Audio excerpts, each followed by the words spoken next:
برادران ملت اسلامی، السلام علیکم ورحمۃ اللہ وبرکاتہ۔ الحمد للہ وکفا وسلام علی حبیبہ المصطفیٰ، اما بعد فاعوذ باللہ من الشیطان الرجیم، بسم اللہ الرحمن الرحیم۔ ارأیت من اتخذ الہہ ہواہ افانت تکون علیہ وکیلا ام تحسب ان اکثرهم يسمعون او يعقلون انهم الا كالانعام بل هم اضل سبیلا۔ صدق اللہ مولانا العظیم۔ بارگاہ رسالت معاب صلی اللہ علیہ وسلم میں درود پاک کا ہدیہ پیش کریں۔ اللہم صلی علی سیدنا و مولانا محمد معدن الجود والکرم وآلہ واصحابہ الکرام وابنہ الکریم وبارک وسلم صلاة دائمة سرمدا ابدا۔ رب ذوالجلال قرآن عظیم میں یوں ارشاد فرماتا ہے، اے رسول کیا آپ نے نہیں دیکھا ان لوگوں کو جنہوں نے اپنی خواہشات کو اپنا خدا بنا لیا ہے، اپنی خواہشات کو اپنا معبود بنا لیا ہے، جو وہ چاہتے ہیں اسی کے پیچھے بھاگتے ہیں، اس کی عبادت کرتے ہیں۔ اور اللہ تعالیٰ فرماتا ہے، اے نبی کیا آپ ایسوں کی سفارش کریں گے اور ایسوں کے آپ وکیل بنیں گے جو اپنے خواہشات کے پجاری ہیں؟ اور اللہ فرماتا ہے ان میں سے تو اکثر ایسے ہیں کہ انہیں عقل نہیں ہے، وہ جانوروں سے بھی بدتر ہیں، جو اپنے خواہشات کے پیچھے بھاگ رہے ہیں۔ شیخ اعظم سیدنا محی الدین ابن عربی رحمۃ اللہ تعالی علیہ، ان کی کئی چیزیں لوگوں میں ایسی بھی مشہور تھی کہ شیخ محی الدین ابن عربی ایسے ایسے الفاظ بول جاتے ہیں جو شریعت میں ہوتے نہیں ہیں۔ بہت سارے مسائل ان کے ہیں، لیکن ایک بار شیخ محی الدین ابن عربی بیٹھے ہوئے تھے، کرسی پر ہیں، سامنے مریدین بھی ہیں، بہت سارے ملنے والے لوگ بھی آئے ہوئے ہیں۔ اسی اثنا میں انہوں نے ایک جملہ ایسا کہا، واقعی اگر آپ کے سامنے بھی ایسی بات آئے تو آپ بپھر جائیں۔ شیخ محی الدین ابن عربی کہتے ہیں، اے لوگوں جو تم سب یہاں میرے پاس بیٹھے ہو، تمہارا خدا میرے پاؤں کے نیچے ہوتا ہے، تمہارا خدا میرے قدموں کے نیچے ہوتا ہے۔ سب ظاہر سی بات ہے، جیسے ایسا جملہ سنا تو اٹھ کر کے لوگ بھاگنا شروع ہو گئے کہ آدمی کافر ہو گیا۔ شیخ اعظم ہیں یہ، حضرت محی الدین ابن عربی، جن کی بہت ساری کتابیں ہیں، تصوف میں آپ کا ایک بہت بڑا باب ہے۔ لوگ اٹھ کر کے ادھر سے ادھر چلنے لگ گئے کہ ایسے ایسے جملے بول رہے ہیں، یہ محی الدین ابن عربی کو ہو کیا گیا؟ خدا پیروں کے نیچے ہوگا؟ کفریہ جملہ ہے۔ سب تو چلے گئے، دو باقی رہ گئے جو مخصوص مریدین میں سے تھے۔ انہوں نے کہا کہ حضور جو جملے سنے ہم کو بھی کانوں پر یہ وزن لگ رہے ہیں، لیکن کیوں کہا آپ نے ایسا؟ اس کا کچھ معنی ہے؟ آپ جیسے عظیم المرتبت بزرگ سے ایسا جملہ کیسے ممکن ہے؟ انہوں نے فرمایا کہ ان سب کو بھی تو یہ پوچھنا چاہیے تھا میرے بولنے کا مطلب کیا ہے۔ فوراً بدگمانی کیا اور بھاگ گئے۔ تم دو باقی رہ گئے، میں بتاتا ہوں کہ میں نے یہ جملہ کیوں کہا تھا۔ کرسی پر بیٹھے تھے اور چٹائی نیچے بچھی ہوئی تھی یا قالین بچھی ہوئی تھی جس پر لوگ بیٹھے ہوئے تھے۔ آپ نے اپنے ان دو مریدین سے کہا یہ چٹائی اٹھاؤ۔ چٹائی اٹھائی تو دیکھا وہاں پر سونے کے چاندی کے سب سکے رکھے ہوئے تھے جو شیخ محی الدین ابن عربی کے پیروں کے نیچے تھے۔ کہا وہ جتنے آئے تھے وہ اسی کی عبادت کرتے تھے، اس لیے میں نے کہا کہ تمہارا خدا میرے پاؤں کے نیچے ہوتا ہے۔ وہ خواہشات کے پجاری ہیں، میں نے اللہ نہیں کہا۔ اللہ رب العزت وہ قادر مطلق ہے، میں نے کہا جس کی تم عبادت کرتے ہو، جس کو تم خدا بنائے رکھے ہو، وہ میرے پیروں کے نیچے ہوتا ہے۔ اور حقیقت ہے میرے عزیزوں، جنہوں نے خواہشات کے پیچھے بھاگنا شروع کیا، در حقیقت وہ اپنا خدا بنا چکے ہیں ان کو۔ کیا ایسا نہیں ہوتا ہے کہ جو بندہ ضدی طبیعت کا ہوتا ہے، چاہ لیتا ہے کہ یہ مجھے چاہیے تو چاہیے، یہ مجھے چاہیے تو چاہیے. یہ جو ضد ہے اپنی خواہش کو پوری کرنا، یہاں پر کہا گیا ہے کہ وہ اپنی خواہش کی عبادت کر رہا ہے، اس کے پیچھے بھاگ رہا ہے. اسی لیے اللہ کے نبی صلی اللہ تعالیٰ علیہ وسلم کی ایک حدیث میں آپ کو سناؤں. حضور اکرم صلی اللہ علیہ وسلم ارشاد فرماتے ہیں لا یؤمن احدکم حتی یکون ہواہ تبعا لما جئت بہ. تم اس وقت تک پورے مومن نہیں ہو سکتے جب تک کہ اپنی خواہشات کو میری مرضی کے مطابق نہیں بنا دو گے. حضور کے قدموں میں لا کر اپنی ہر خواہش کو قربان کرنا ہو. یہ نہیں کہ میری چاہت تو ایسی ہے، میں خواہش ایسی رکھتا ہوں لیکن شریعت ایسا کہتی ہے. یہ جب ٹکراؤ آیا تو سمجھ لو کہ تمہارے اندر ایمان آیا ہی نہیں ہے، تم مومن نہیں ہو. مومن وہ ہے جہاں دنیا کی ساری خواہشات وہ حضور کے قدموں پر قربان کر دیتا ہے، اس کی اپنی کوئی خواہش نہیں ہوتی. اسی لیے میں اکثر یہ کہتا ہوں ان نوجوانوں سے جن کو کچھ نصیحت کی جائے تو وہ کہتے ہیں کہ مولانا ہماری لائف ہے، ہمیں انجوائے کرنے دی جائے. یہ ابھی تو ہماری لائف ہے، ہماری اپنی لائف کو ہمیں انجوائے کرنے دیا جائے. نادان، کس نے کہا کہ تیری اپنی لائف ہے؟ تیری لائف ہے کہاں؟ زندگی یہ نہیں کسی کی کسی کے لیے، زندگی ہے نبی کی نبی کے لیے. اور نہ سمجھ مرتے ہیں زندگی کے لیے، ارے جینا مرنا ہے سب کچھ نبی کے لیے. جو خواہشات کو لا کر کے حضور کے قدموں پر رکھ دیتا ہے تو پھر وہ کہتا ہے میرے عزیزوں، وہ پھر آ کر کے یہ کہتا ہے اپنی خواہشات، اپنی طبیعت جہاں سب مر جاتی آدمی کی، اس کی اپنی کچھ نہیں ہوتی، تب اس مومن کی زبان سے یہ نکلتا ہے یا رسول اللہ زمین و زمان تمہارے لیے، مکین و مکان تمہارے لیے، چنین و چنا تمہارے لیے، بنے تو جہاں تمہارے لیے، ہم آئے یہاں تمہارے لیے، اٹھے بھی وہاں حضور کے لیے. اس کا اپنا کچھ نہیں ہوتا. اپنی خواہش ہوگی تو میں کرتا رہے گا، اور جتنی خواہشات کے پیچھے بھاگتا رہے گا دنیا اس کا پیچھا کبھی نہیں چھوڑتی، اور نہ ہی دنیا اس کو کبھی سیراب ہونے دے گی، کبھی پیٹ بھرنے دے گی ہی نہیں. وہ بھوکا ہی رہے گا، وہ پیاسا ہی رہے گا جو دنیا کے پیچھے بھاگتا ہے. ایک مرتبہ سیدنا عبداللہ ابن مسعود رضی اللہ تعالیٰ عنہ غمگین بیٹھے ہوئے تھے، کسی بات کا غم ہوگا. نبی پاک صلی اللہ تعالیٰ علیہ وسلم کا گزر ہو رہا تھا، آپ نے دیکھا، حضرت عبداللہ ابن مسعود سے پوچھا کہ غم کیوں ہے؟ تو آپ خاموش رہے. تو اللہ کے نبی صلی اللہ علیہ وسلم نے ایک جملہ فرمایا جو آج ہم سب کے لیے سبق ہے میرے عزیزوں. فرماتے ہیں لا تکثر ہمک ما یقدر یکن. اپنے غم کو زیادہ مت بڑھا، جتنا لکھا ہے اتنا مل کے رہے گا. وما ترزق یأتک. جتنا اللہ نے رزق لکھا ہے وہ آ کر رہے گا، وہ تیرے پاس آ جائے گا. غم کب بڑھتے ہیں انسانوں کے؟ ہمارے اندر جو ٹینشن جس کو آپ کہہ رہے ہو، فرسٹریشن کہہ رہے ہو، یہ سب چیزیں انسان کی زندگی میں کب آتی ہیں؟ جب یہ اپنی لو اور اپنی خواہشات دنیا سے لگاتا ہے. خالق سے اگر لگاتا ہے تو پھر اس کے غم نہیں بڑھتے، بلکہ غموں کا مداوا ہے.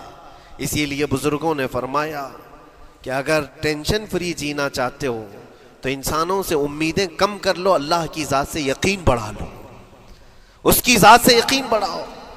ہم نے دیکھا ہے اپنی زندگی میں جس سے ہم ملتے رہے، جس سے کچھ خواہشیں رکھتے رہے یا جس کے متعلق کچھ امیدیں وابستہ کر رکھی، یہاں امیدیں ٹوٹ جاتی ہیں، پھر انسان کا غم بڑھتا ہے، انسان مغموم ہو جاتا ہے.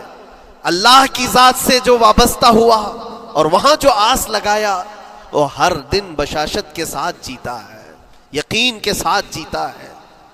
اسی لیے میرے عزیزوں، یہاں جس نے بھی اپنے خواہشات کو دنیا کے ساتھ لگایا ہے اسے کم کرنا ہے. لا تکثر ہمک ما یقدر یکن. اللہ کے نبی فرماتے ہیں اپنے غموں کو زیادہ مت کر، جتنا لکھا ہے اتنا تجھے مل کر رہے گا. اس دار فانی میں، اس عمل کی دنیا میں ہم نے اپنے بہت ساری چیزیں پھیلا رکھی ہیں. ایک چیز میں آپ کو بتاؤں کہ کبھی کبھار میں دیکھتا ہوں موبائل کو، اب سب کے ہاتھوں میں موبائل ہے، اور کبھی کبھار یہ اسٹک بھی ہوتا ہے. اچھی اچھی کمپنیوں کے موبائل بھی اسٹک ہو جاتے ہیں. یا تو کبھی بہت زیادہ بیٹری گرم ہو جاتی ہے اور موبائل بھی گرم ہونے لگتا ہے. پھر اس کا حل کیا ہے؟ ایکسپرٹ سے پوچھتے ہیں موبائل کبھی ہینگ ہو رہا ہے یا کبھی بہت بیٹری گرم ہو رہی ہے, اس کے ریزن کیا ہے؟ تو وہ ایکسپرٹ یہی بتاتے ہیں کہ اس کے اوپر اوور لوڈ ہو سکتا ہے, بہت زیادہ اس میں ڈیٹا جمع ہو چکا ہے اور پھر بیک گراؤنڈ میں ایکٹیو ہے بہت زیادہ, جس کی وجہ سے بیٹری ہارمفل ہے, بہت زیادہ گرم ہو جاتی ہے. یا تو پھر ایک ساتھ کئی چیزیں اس کے اندر ڈال دی جاتی ہیں تو اس کا پروسیس کم ہو جاتا ہے, اسٹک ہو جاتی ہے. یہ تو موبائل ہے جو تمہیں سکھا رہا ہے. یہی چیز ہے دنیا کے ہمارے اس لائف میں, ہماری زندگی میں بہت زیادہ چیزیں اگر دماغ میں آ جاتی ہیں تو پھر دماغ گرم بھی ہو جاتا ہے اور اسٹک بھی ہوتا ہے, ہر چیز سوچنے سے بھی عاری ہو جاتا ہے, صحیح طریقے کے فیصلے نہیں لے پاتا. اچھا نقصان کیا ہے اس کا؟ سیم ہم نے موبائل ایکسپرٹ سے بھی پوچھا, جب موبائل بہت زیادہ گرم ہونے لگے یا اسٹک ہونے لگے تو اس کو کیا کرنا چاہیے؟ تو ایکسپرٹس بتاتے ہیں کہ اس کے ریڈیشن بہت زیادہ ہوتے ہیں اس وقت اور یہ نقصان پہنچا سکتا ہے. جو استعمال کر رہا ہے اس کے دماغ پر بھی اثر کرے گا, آس پاس کے لوگوں پر بھی اثر کرے گا. ایک موبائل کے اوپر اگر زیادہ لوڈ آ جائے تو اس کے ریڈیشن آس پاس سب کو خراب کرتے ہیں. یہی حال انسان کی زندگی کا ہے.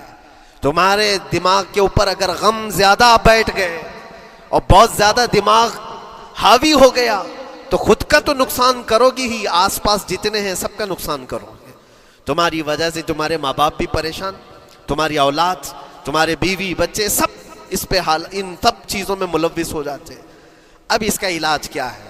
کہا گیا موبائل کو آف کر دو, ڈیٹا کم کر دو, اس کے اندر سے کچھ چیزیں ڈیلیٹ کر دو, پھر یہ اپنے نارمل حالت میں آ جائے گا.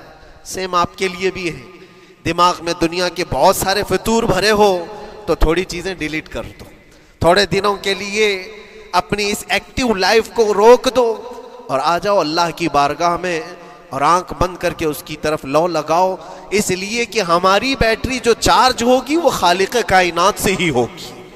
بنانے والا ہی بہتر جانتا ہے اس کی زندگی کس چیز سے چلتی ہے. اور اسی لیے کہا ہے, امام غزالی رحمۃ اللہ تعالی علیہ فرماتے ہیں, جو بندہ اللہ کے ذکر سے کئی دن تک غافل ہوتا ہے تو مردہ لاش ہے جو چل رہا ہے, بازاروں میں جو چل پھر رہا ہے, ذکر الہی نہیں کرتا تو اس کی روح ختم ہونے کے قریب آئی ہے, یہ زندہ لاش ہے. یہاں زمانے ہو گئے, مہینوں بیت گئے, برسوں ہو جاتے ہیں, کتنے دن ایسے ہیں آپ نے اللہ کے ذکر کے لیے الگ سے وقت نکالا ہو؟ کہاں ہے وقت؟ نماز بھی ایسے پڑھ کر کے بھاگ جاتے ہیں جیسے لگتا ہے کہ کوئی چیز ہمارے اوپر سوار تھی, جلدی سے ہٹا دی اور بھاگ گیا. نہیں میرے عزیزوں, ہماری روح جب بیمار ہوتی ہے, ہماری روح کو جب بھوک لگتی ہے تو اللہ کے ذکر سے اس کا علاج بھی ہوتا ہے اور اس کو رزق بھی ملتا ہے. لیکن ہم رزق دیتے ہی نہیں. کبھی آپ نے دیکھا ہماری باڈی کو, صبح ناشتہ نہ کرو, دوپہر میں کھانا نہ کھاؤ تو شام تک ہمارا جسم ہچکولے لینے لگتا ہے, چکر آنے لگ جاتے ہیں. کیوں؟ جسم 2 وقت کے کھانے کو چھوڑنا برداشت نہیں کر پاتا, کمزوری آ جاتی ہے. جسم کو بھوک لگتی ہے, ہمیں کھانا دینا اسے ضروری ہے. اسی طرح اللہ نے ہماری جو روح بنایا ہے, روح کو بھی رزق کی ضرورت ہے. اور روح کا رزق کیا ہے؟ روح کا کھانا پینا کیا ہے؟ کاجو بادام میوے پستے کھا کر کے روح کو طاقتور نہیں بنا سکتے. فرمایا گیا روح کی غذا اللہ کا ذکر ہے. جب بندہ اللہ کا ذکر کرتا ہے تو اس کی روح کو طاقت ملتی ہے اور روح کمزور نہیں رہتی, طاقتور بن جاتی ہے. عزیزان گرامی وقار, پھر میں خلاصتاً یہ بات کہوں گا کہ ہم نے دنیا میں اتنی ساری چیزیں پھیلا لی ہیں, اتنے سارے, جس کی وجہ سے غموں کا بوجھ ہمارے دماغ پر طاری ہے. اور ایک وقت وہ آئے گا جب ساری چیزیں چھوڑ کر کے فوراً بھاگنا پڑے گا, نکلنا پڑے گا.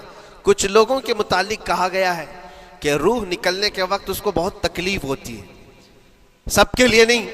کچھ ایسے لوگ ہیں جن کے روح نکلنے کے وقت درد زیادہ ہوتا ہے, تکلیف زیادہ ہوتی ہے مرنے کے وقت.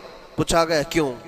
کہا کہ یہ روح جو ہے اس کی ساری بنائی ہوئی چیزوں میں اٹکی ہوئی ہے, اس کی اولاد میں بھی ہے, اس کے مال میں بھی لگی ہوئی ہے، اس کے گھر میں بھی لگی ہوئی ہے، اس کے جائیداد میں بھی لگی ہوئی ہے۔ روح جب نکل رہی ہوتی ہے ان سب چیزوں سے بھی نکل رہی ہے، جہاں جہاں اس کی خواہشات لگی ہوئی تھی سب جگہ سے کھینچا جا رہا ہے، تو درد بڑھتا چلا جاتا ہے، تکلیف بڑھتی چلی جاتی ہے، اور پھر وہ جب دیکھ رہا ہوتا ہے خالی ہاتھ جا رہا ہو، تکلیف زیادہ ہوتی ہے۔ اسی لیے میرے عزیز و اللہ کے نبی صلی اللہ تعالیٰ علیہ وسلم کا جب آخری وقت آیا، آپ کے وصال کا وقت آیا، حضور نے اپنی بیویوں کو بلایا، ازواج مطہرات کو بلایا اور پوچھا کہ کس کے پاس کتنا سونا ہے، کتنا زیور ہے۔ ازواج مطہرات نے کہا میرے پاس اتنا ہے، ان کے پاس اتنا ہے، سب نے اپنے چاندی سونے کے زیورات لا کر پیش کر دیا۔ حضور پاک صلی اللہ علیہ وسلم نے فرمایا اے میری بیویوں، اے میری ازواج، اگر تم چاہو تو یہ سب اللہ کی راہ میں خیرات کر دو، اللہ کی راہ میں اس کو وقف کر دو، خیرات کر دو۔ بیویوں نے پوچھا یا رسول اللہ صلی اللہ علیہ وسلم، کیا آج سے سونا چاندی پہننا حرام ہو گیا ہے؟ کیا ہمارے لیے ناجائز ہو گیا ہے؟ نبی پاک صلی اللہ علیہ وسلم نے فرمایا نہیں، زینت تو تمہارے ہی لیے ہے، سونا اور چاندی تمہارے لیے ہے، حرام نہیں ہے، ناجائز نہیں ہے، لیکن میں دیکھ رہا ہوں میری زندگی کا آخری وقت آ گیا، میں رب ذوالجلال کی بارگاہ میں جانے والا ہوں، میں یہ چاہتا ہوں کہ اس حال میں دنیا سے جاؤں کہ میرے گھر میں سونا چاندی کا کوئی ٹکڑا پڑا ہوا نہ ہو اور اللہ کی بارگاہ میں فقیر اٹھایا جاؤ۔ یہ نبی پاک صلی اللہ تعالیٰ علیہ وسلم کی خواہش ہے کہ میں اللہ کی بارگاہ میں اس حال میں جاؤں کہ میرے گھر میں کوئی چیز رکھی ہوئی نہ ہو، سونا اور چاندی، مال و دولت۔ کیونکہ میرے عزیزوں اسی سے اندازہ کرو انسان اپنی خواہشات میں اتنا گھر جاتا ہے کہ اس سے نکلنا اس کے لیے مشکل ہوتا ہے، اور روح نکلنے کے وقت یہی تو تکلیف ہوتی ہے کہ کہاں کہاں کیا کیا بنایا تھا، کتنا جمع کیا تھا، حساب کرتے کرتے اس کی روح نکل جاتی ہے۔ ہم نے دیکھا ہے، میں اپنا ایک تجربہ بتاتا ہوں، عمرہ سے ہم واپس آ رہے تھے، 40 لوگوں کا قافلہ تھا، ایئرپورٹ پر پہنچے، بہت تاخیر ہو چکی تھی اور فلائٹ کا وقت بہت کم رہ گیا تھا، اور حاجی لوگ ماشاءاللہ جاتے ہیں تو خوب بھر بھر کر کے سامان بھی لیتے ہیں، کیا کیا سامان تھے سب کے پاس، اور ہمارا بار بار جانا آنا ہوتا ہے، میں کبھی کوئی زیادہ چیزیں رکھتا نہیں۔ ہم تو آگے نکلے، گروپ پورا تھا اور سارے لوگ سامان لے کر کھڑے تھے، وقت گزرتا گیا، فلائٹ جہاں چیک ان ہو رہا تھا سامان، انہوں نے کہا کہ 25 کلو سے زیادہ کا الاؤڈ نہیں ہے، اور یہاں 40 کلو لے کر بیٹھے ہوئے تھے، میرا تو تھوڑا سا لے لے، تیرا تو تھوڑا سا لے لے، ایک دوسرے کو پیش کر رہے ہیں۔ 3-4 لوگوں نے تو مجھے پکڑایا کہ آپ کے پاس سامان کم ہے مفتی صاحب، آپ تھوڑا سا ہمارا لے لو، جس کا لے سکتے تھے لے لیا۔ پھر اس کے بعد 1 گھنٹے سے کم ٹائم بچا تھا، انہوں نے کاؤنٹر کلوز کر دیا۔ میں نے دیکھا 20 سے 25 حاجی ایسے ہیں جن کا سامان بکھرا ہوا ہے، اور کیا لے جا سکتے ہیں ہاتھ میں، وہ بھی 7 کلو 8 کلو اتنا ہی تھا۔ ان کی خواہشات میں دیکھ رہا تھا، کوئی مسلح اٹھاتا ہے، کوئی کھجور اٹھاتا ہے، کوئی نہیں میرے بچوں کے لیے کھلونے لیا تھا اس کو لے لیتا ہوں، وہ لے لو تو مسلح چھوڑنا پڑتا ہے، یہ لے لو تو کھجور چھوڑنا پڑ جاتا ہے۔ کسی نہ کسی طرح سے وہ لوگ آخری وقت 2-4 چیزیں لے کر کے نکل رہے تھے، اور بکھرا ہوا پورا سامان ایئرپورٹ پر ایسے ہی موجود تھا، 1-2 کلو نہیں، کتنے کلو کا سامان چھوڑ کر کے یوں ہی آنا پڑا۔ یا تو پھر فلائٹ کے سفر پہ جاؤ یا سامان میں لگے رہو، 2 ہی آپشن تھے، اور کون وہ چھوٹے سامان کے لیے اپنا سفر ملتوی کرتا۔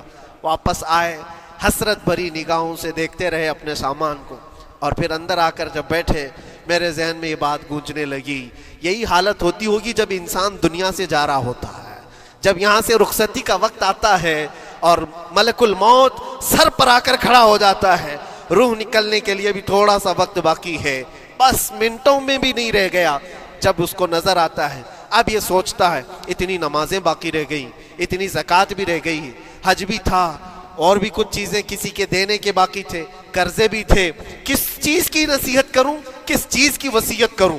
فلاں جگہ ایک گھر خرید کر کے اس کے ڈاکیومنٹ تو وہاں رکھا تھا، بیٹے کو بھی نہیں بتایا، بیٹی کو بھی نہیں بتایا، پتہ نہیں کس کے ہاتھ لگ جائے گا۔ یہ خواہشات گھومتی رہتی ہیں، وہ کسی کو بتا بھی نہیں پاتا، ادھر ملک الموت روح نکال کر نکل پڑتی۔ یہ انسان کی شارٹ لائف ہے، مختصر سی زندگی ہے، جہاں یہ خواہشات دھری کی دھری رہ جاتی ہیں۔ اسی لیے شیخ سعدی نے بہت اچھی بات فرمائی، ایک بادشاہ نے اعلان کیا تھا اپنے وزیروں میں سے ایک کو اس سے بہت خوش ہوا اور کہا جا آج تجھے میں اتنی جائیداد دوں گا، اتنی زمین، اتنی پراپرٹی دوں گا جتنا تو اپنے ہاتھ میں ایک لکڑی لے کر گھیر دے گا، جتنی زمین تو گھیرے گا اتنی تیرے نام لکھ دوں گا، لیکن اس کے لیے ایک شرط ہے، صبح یہ لکڑی لے کر تو راؤنڈ مارنا اور اتنا گول سرکل بنانا سورج ڈوبنے سے پہلے تک، جتنی زمین گھیر لے گا وہ پوری تیرے نام پر۔